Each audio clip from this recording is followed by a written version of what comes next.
నమస్తే, welcome to Telugu రాజ్యం. ప్రస్తుతం మనతో ఉన్నారు ఉమ్మడి ఆంధ్రప్రదేశ్ మాజీ హోంమంత్రి డాక్టర్ మైసూర్ రెడ్డి గారు ఉన్నారు. సార్ నమస్తే. సార్, ఏపీ విషయానికి వస్తే ఏపీలో జగన్మోహన్ రెడ్డి నిన్న మాట్లాడుతూ అమరావతి సెల్ఫ్ ఫైనాన్స్ మోడల్ పేరుతో ప్రజల్ని మభ్యపెడుతున్నారు, అమరావతి పేరుతో అక్రమంగా ప్రజాధనం దుర్వినియోగం చేస్తున్నారు.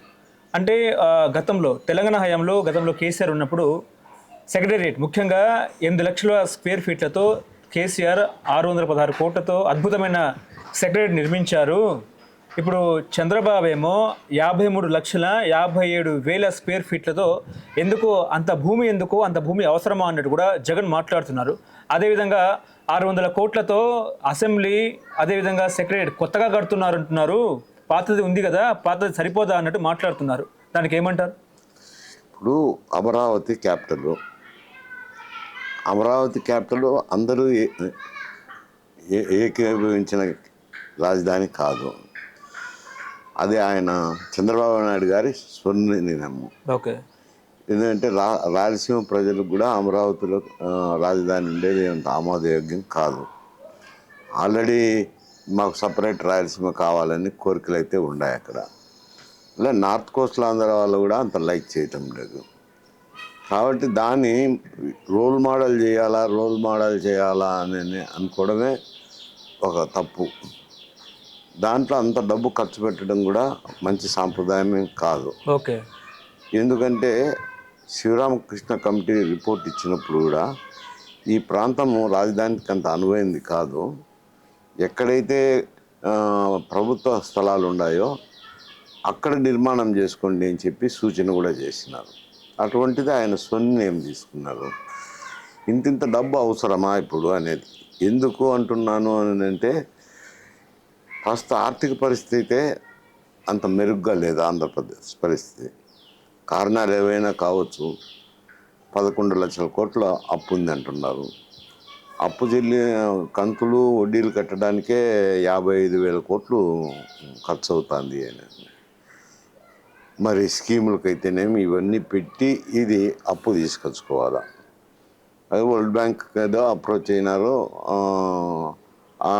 అప్పు తీసుకొచ్చి కట్టడం అంత సౌమ్యంగా ఉంటుందా అనేది. ఎందుకంటే ఆర్థిక పరిస్థితి బాగుండి అన్ని పరిస్థితులు బాగున్నప్పుడు చేయొచ్చులేండి. ఆర్థిక పరిస్థితులు బాగైనప్పుడు అంతంత వెచ్చించాల్సిన అవసరం లేదు. అప్పు తీసుకొచ్చి అందులోనూ ఇది సెల్ఫ్ సఫిషియన్సీ అనేది అది ఏం మోడల్లో నాకేం అర్థం కాలేదు. సెల్ఫ్ సఫిషియన్సీ ఎట్టుంటుంది? అప్పు తీసుకొచ్చి కట్టి మళ్ళీ ఆ అప్పు చెల్లించాలంటే ప్రభుత్వం చెల్లించాల్సిందే కదా. ప్రభుత్వం చెల్లించినప్పుడు ప్రజల మీద భారం పడుతుంది.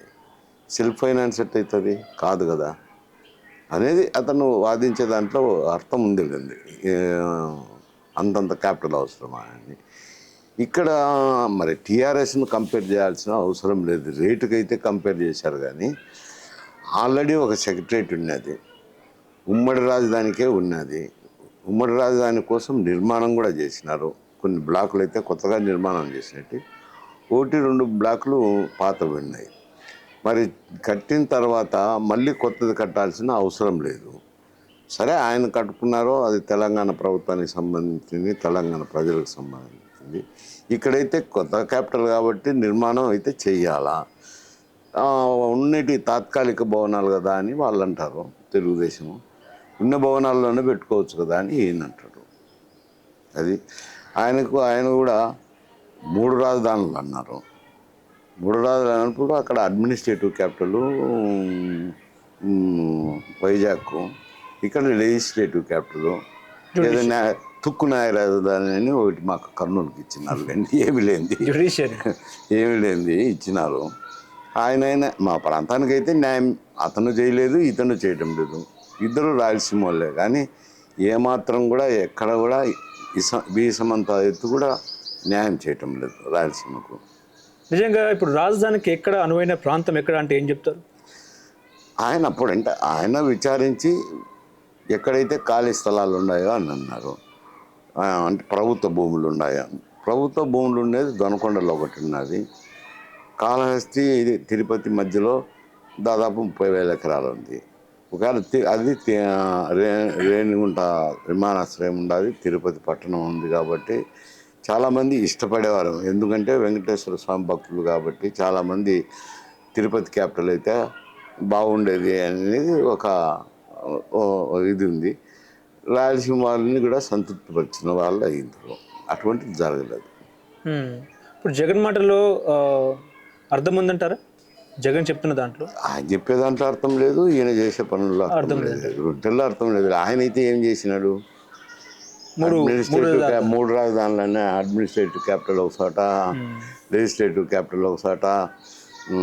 అది తుగ్గులకు చర్యే కదా అంట, అది కూడా తుగ్గులకు చర్యే. అంటే రాజధాని ఎట్లా ఉండాలంటారు అసలు?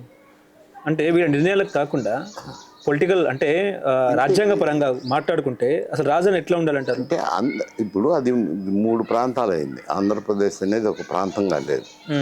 ఇప్పుడు తెలంగాణ అన్నతలకి తెలంగాణ అనేది ఒక ప్రాంతంగా ఉంది. అదే నార్త్ తెలంగాణ, సౌత్ తెలంగాణ అటేం లేదు తెలంగాణ.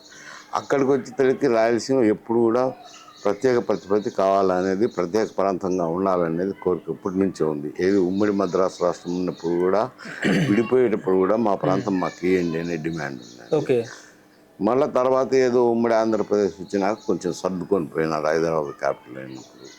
మళ్ళీ విడిపోయేటప్పుడు కూడా మాకు డిమాండ్ అయితే ఉన్నది కదా, సపరేట్ రాయలసీమ అన్న ఇవ్వండి, లేదంటే తెలంగాణలో అయినా కలపండి అని చెప్పి ఒక డిమాండ్ అయితే వచ్చింది కదా. మరి అది అన్ని దృష్టిలో పెట్టుకొని అందరికీ అనువైన స్థలంగా ఎంపిక చేసింటే బాగుండేది అనేది. ఓకే. ఇప్పటికీ అంటే ఒకవేళ తెలంగాణలో కలపాలంటే మళ్ళీ బిల్ ఏమైనా చేంజ్ చేయాలంటారా? అప్పుడు కోరినారు. సరేగా అది బిల్ పాస్ అయింది, రాష్ట్రం ఏర్పడిపోయింది, అది అయిపోయింది. కానీ ఒరిజినల్గా అయితే రాష్ట్రం విడిపోయే ముందర అభిప్రాయాలు ఇచ్చినప్పుడు అభిప్రాయాల్లో అది చెప్పాం కదా. ఓకే. ఇప్పుడు ఏపీలో కుదుపుతున్న అంశం ఏంటంటే లిక్కర్ స్కామ్. నిజంగా ఈ లిక్కర్ స్కామ్ జరిగిందా? నాసిరకం మద్యం సరఫరా చేశారా? డిజిటల్ చెల్లింపులు జరగలేదా అంటే ఏం చెప్తారు సార్? ఇప్పుడు మద్యం కుంభకోణము దాని మీద సిఐడి వాళ్ళ దర్యాప్తు చేస్తున్నారు. అందులో కూడా ఆ విషయం ఇటీవల ప్రస్తావనలోకి వచ్చింది. ఎందుకంటే ఆ డిస్కషన్లో పాల్గొన్న వాళ్ళు, డిబేట్లో పాల్గొన్న వ్యక్తి వాళ్ళ రాజ్యసభ మెంబర్గా ఉంటూ ఆయన రాజ్యసభకు రాజీనామా ఇచ్చి ఈ అంశాన్ని లేవనెత్తారు. దీనికంతా మూలకారకుడు, మూలపురుషుడు రాకేష్ రెడ్డి అని కూడా ఆయనే చెప్పింది. అంతవరకు ఎవరికి తెలియదు. ఏదో జరుగుతుంది, నాసిరకం తీస్తున్నారు, ధరలు ఎక్కువ. బ్రాందీ షాపులు పోయినోడు తిట్టకుండా తిడతా అన్నారు. సరుకు బాగలేదు, ధరలు ఎక్కువ అని చెప్పి తిట్టున్న మాట వాస్తవమే. మరి డిస్టిలరీ చూద్దామా అని అంటే ఏమైందంటే ఒకటే యూనిట్ కిందికి వచ్చినాయి. బ్రూరేజ్ కార్పొరేషన్ వచ్చి గవర్నమెంట్ది, బ్రాందీ షాపులను గవర్నమెంట్ తీసుకొచ్చారు. డిస్టిలరీస్ 4-5 డిస్టిలరీస్ ఉంటే ఆ డిస్టిలరీస్ అవి వారికి సంబంధించిన వ్యక్తులవే అయిపోయినప్పుడు ఇదేమైందంటే ఒక రింగ్ మాదిరి తయారైంది. రింగ్ మాదిరి తయారైనాక తప్పకుండా జరుగుతుంది కదా. ఎందుకంత చీప్ లిక్కరు అంత కాస్ట్ ఎందుకు వచ్చింది? కాస్ట్ అంటే ఎక్కువ ధర ఎందుకు వచ్చింది? నువ్వు తక్కువ ధరకు ఇవ్వాలి కదా. తక్కువ ధరకు రాకుండా ఎక్కువ ధరకు ఇచ్చినావు అంటే ఎంతో కొంత మతలబు జరిగినట్టే కదా. దాని మీద ఎంక్వైరీ జరుగుతుంది. ఎంక్వైరీ జరిగినప్పుడు ఏమీ లేదని తనకు తాను సర్టిఫికేట్ ఇచ్చుకోవడంలో అంత సౌమ్యంగా కనపడదు. కావాలంటే ఇంకా నీకు ఆంధ్రప్రదేశ్ సిఐడి అంటే ఇంకా అది ప్రభుత్వ ప్రమేయం ఉంటుంది. ఇంకొక వేరే ఆర్గనైజేషన్ అడగచ్చు కదా, సిబిఐని ఇన్వెస్టిగేట్ చేయమనొచ్చు, లేదంటే న్యాయ విచారణ చేయమనొచ్చు. అది అడిగినా సౌమ్యంగా కనపడుతుంది. కానీ నేను ఏమి జరగలేదు అని తనకు తాను సర్టిఫికేట్ ఇచ్చుకోవడం అంటే అది అంత సౌమ్యంగా కనపడదు. నిజంగా ఈ వ్యవహారంలో జగన్మోహన్ రెడ్డిని అరెస్ట్ చేసే అవకాశం ఉందా? తప్పు తేలితే ఇప్పుడు దర్యాప్తు జరుగుతుంది. అది ఆధారాలు సేకరించేదానికి వాళ్ళు శాయశక్తులా ప్రయత్నం చేస్తున్నారు. చాలా మటుకు కంప్యూటర్లో మెటీరియల్ అంతా ధ్వంసం చేసినారని చెప్పి కూడా పత్రికలో చూస్తున్నాను. ఎంత మేరకు కరెక్టో ఎంత మేరకు కరెక్ట్ కాదో మనం చూడలేదు కదా. చాలా మటుకు డిలీట్ చేసినారు, ధ్వంసం చేసినారు. అయినా మేము గట్టి ప్రయత్నం చేసి కొన్ని రివైవ్ చేసి ఏదో కీలక సాక్ష్యాధారాలు దొరికినాయని అంటున్నారు. ఆ దర్యాప్తు జరిగి ఎఫ్ఐఆర్ రిజిస్టర్ చేసినప్పుడు తెలుస్తుంది. దానికి ఛార్జ్షీట్ ఫైల్ చేసినప్పుడు ఏ మేరకు జరుగుతుంది, ఎవరెవరు ముద్దాయిలు అవుతారు అనేది. ఇప్పటికైతే కొందరిని అయితే అరెస్ట్ చేసినారు కదా, ముద్దాయిలుగా చేర్చినారు, అరెస్ట్ చేసినారు. అది ఉండంగా దర్యాప్తులు ఏం వెలుగులోకి వస్తుందో, ఎవరిని చేస్తారో ఛార్జ్షీట్లు చేసిన తర్వాత అయితే చెప్పచ్చు. ఈ వ్యవహారం మొత్తం కూడా మోడీకి తెలిసిందంటారా? లిక్కర్ స్కామ్ వ్యవహారం రీసెంట్గా లోకేష్ కూడా మోడీ గారిని కలిశారు కదా, ఈ వ్యవహారం మీదనే చర్చ జరిగింది అనుకోవచ్చా? వారిద్దరి మధ్య చర్చలు నాకైతే తెలియదు. ఆయనకి ఇక్కడ ఈ రాష్ట్రంకు సంబంధించిన వ్యవహారము, ఇక్కడ బ్రూవరేజ్ కార్పొరేషన్ ఉంది, ఇక్కడ జరిగిన స్టేట్లో జరిగిన అవినీతి, అది సిఐడి దర్యాప్తు చేస్తుంది. ప్రధానమంత్రి వరకు ఎందుకు పోతుంది? అంటే గతంలో నల్ల చట్టాలకు వ్యతిరేకంగా వీళ్ళు సపోర్ట్ చేశారు కదా, అంటే నల్ల బిల్లులకు సమర్థిస్తూ అంతర్గతంగా సపోర్ట్ చేశారు కదా సార్. అంటే అప్పుడు ఎన్డీఏ కూటమికే సపోర్ట్ చేసినారు, అంతేగాని దాని మీద ఆయన ఇక్కడ జరిగే దర్యాప్తుని ఏం ప్రభావితం చేయలేరు కదా. అంటే ఇది రాష్ట్రానికి సంబంధించిన సంస్థ కాబట్టి ఆయన ప్రభావితం చేయలేడు, మాట్లాడకుండా కూడా ఉండొచ్చు. అంటే ఒకవేళ మోడీకి తెలియదు అంటారు, అరెస్ట్ చేసినా కూడా మోడీకి తెలియకుండానే అరెస్ట్ చేసే అవకాశం ఉందంటారు. అంటే మోడీకి సంబంధం ఏముంది ఇందులో? ప్రధానమంత్రికి తెలియాల్సిన అవసరం ఏముంది? ఇది రాష్ట్రానికి సంబంధించిన వ్యవహారం, అది మోడీకి చెప్పాల్సిన అవసరం లేదు. ఇక్కడ ఎన్నో కేసులు జరుగుతాయి. అంటే ఇందులో ఈడీ కూడా విచారణ చేపట్టే అవకాశం, మనీ లాండరింగ్ అని చెప్పేసి చెప్తున్నారు కదా. అవును, అది రేపు పొద్దున ఇది ఇంత పూర్తి అయ్యి ఇన్వెస్టిగేషన్ అయ్యి ఛార్జ్షీట్ ఫైల్ అయినాక దాంట్లో మనీ లాండరింగ్ ఉందంటే అప్పుడు ఈడీ ఇన్వాల్వ్ అవ్వచ్చు. ఇప్పుడే ఏం చెప్పలేం కదా, దర్యాప్తు దశలో ఉంది కదా. ఇప్పుడు ఇప్పటికి కూడా జగన్మోహన్ రెడ్డి భయపడుతున్నారు అనుకోవచ్చా? ఎందుకంటే కేసులు, ఒకవైపు సిబిఐ కేసులు ఉన్నాయి, ఇంకోవైపు లిక్కర్ స్కామ్ కేసులు, ఇదంతా కూడా జగన్ మేడకు చుట్టుకునే ప్రమాదం లేకపోలేదంటారా? ఇప్పుడు అయితే సిబిఐ ఛార్జ్షీట్ ఫైల్ చేసినారు, విచారణకు కోర్టులో ఉన్నాయి, విచారణ జరగడంలో డిలే జరుగుతుంది. సుప్రీంకోర్టు రోజువారీ విచారణ జరపండి అన్నా మరి ఏ కారణాల్లో ఎందుచేతనో అది విచారణ జరగటం లేదు. అది ఇక్కడ ఆ సిబిఐ కోర్టు తెలంగాణలో ఉంది, ఆంధ్రాలో లేదు. మరి అది డిలే అయితే జరుగుతుంది, విచారణ అయితే ప్రారంభం కావటం లేదు, జరగటం లేదు. అది విచారణ జరిగితే దాని విషయం వేరు. ఇక్కడైతే ఇది ఇంకా దర్యాప్తు స్టేజ్లో ఉంది కదా, ఒక స్టేజ్కి రాలేదు కదా. ఓకే, ఏం చెప్తారు సార్? విశాఖ ఉక్కు, ఆంధ్రుల హక్కు, నిన్న షర్మిల గారు కూడా ధర్నా చేశారు దాని మీద ఇటు కూటమి ప్రభుత్వం కూడా ఏమి స్పందించని పరిస్థితి, ఏం చెప్తారు దాని మీద? అంటే విశాఖలో ఫ్యాక్టరీ పెట్టినారు, అప్పుడు అందరూ కూడా ఉద్యమం, విశాఖ ఉక్కు ఆంధ్రుల హక్కు అని అప్పుడు ఉద్యమం చేసినారు, ఫ్యాక్టరీ స్థాపించినారు. దానికి నష్టాల బారిన పడింది. ఆర్థికంగా సహాయం చేయాలా అనేది ఒక డిమాండు. మరి ఈ పబ్లిక్ రంగ సంస్థల్లో ఇది ఒక డిబేటబుల్ సబ్జెక్టు. ఎందుకంటే ప్రైవేట్ సంస్థలేమో లాభాలు ఆర్జిస్తుంటే పబ్లిక్ రంగ సంస్థలు నష్టాలు లేకపోతుంటాయి. అంటే ప్రజాధనం ఎంత మేరకు ఖర్చు పెట్టాలనేది ఒక ప్రశ్నే కదా. సరే, డిమాండ్ సరే, మన రాష్ట్రంలో ఉంది, స్టీల్ ప్లాంట్ ఉంది, ఉండాలనేది అందరికీ ఉంటుంది. కానీ అక్కడ మేనేజ్మెంట్ చేసేవాళ్ళు, అక్కడ ఉద్యోగస్తులు అయితేనేమి, మరి దాన్ని లాభాల్లో పయనించేటట్టు చూడాల్సిన బాధ్యత అయితే ఉంది కదా. అయ్యే ప్రైవేట్ స్టీల్ ప్లాంట్ అన్ని కోట్ల ఆస్తులు సంపాదిస్తున్నారు, మరి ఎందుకు ఇక్కడ నష్టం వస్తుంది? ఆ నష్టాన్ని ప్రిపరేషన్ అరికట్టి లాభాల బట్టలు నడిపించాల్సిన బాధ్యత అయితే అక్కడ మేనేజ్మెంట్కి అయితే ఉంది కదా. అక్కడ ఉన్న ఎంప్లాయీస్కి కానీ మేనేజర్స్కి కానీ వాళ్ళందరి మీద ఉంది. లేకుండా మాకు గ్రాంటీని వేయాలంటే గ్రాంటీని ఎక్కడి నుంచి వస్తుంది? కేంద్ర ప్రభుత్వం ఇవ్వాలా. ఇచ్చినప్పుడు అది ఏ ఉద్దేశత్తు? ప్రజల సొత్తే కదా, అంట ట్యాక్స్ పేయర్స్ మనే కదా. అవును, మరి దాని లాభాలలో పయనించేటట్టు కానీ లాభాలు వచ్చేటట్టు కానీ చూడాల్సిన బాధ్యత ఇది అక్కడ ఉండే అధికారులది కదా. ఇన్ని రోజులన్నీ గ్రాంటీని ఇస్తుండాలా? అదొక డిబేటబుల్ సబ్జెక్టు. వద్దని ఎవరం చెప్పము, విశాఖలో స్టీల్ ప్లాంట్ వద్దని చెప్పము, రివైవల్ చేయొద్దని చెప్పము. కానీ రివైవల్ చేసినా రేపు లాభాల పాట నడుస్తుందా లాభా? ఓకే, ఇప్పుడు ఒకవేళ ప్రైవేటీకరణ జరిగితే ఏంటి పరిస్థితి? అక్కడ ఉద్యోగుల పరిస్థితి ఏంటి? ప్రైవేటీకరణ జరిగినా అంటే జరుగుతుందో లేదో తెలియదు.